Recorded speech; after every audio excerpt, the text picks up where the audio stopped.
Pregnancy అది pregnancy మా present కాదు. ప్రెగ్నెన్సీ అంటే గర్భవతులు. సమయంలో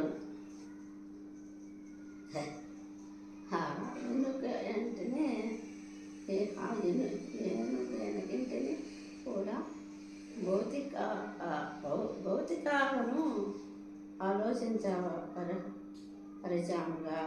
పరిచాము కసు నాకు తెలియలేదమ్మా.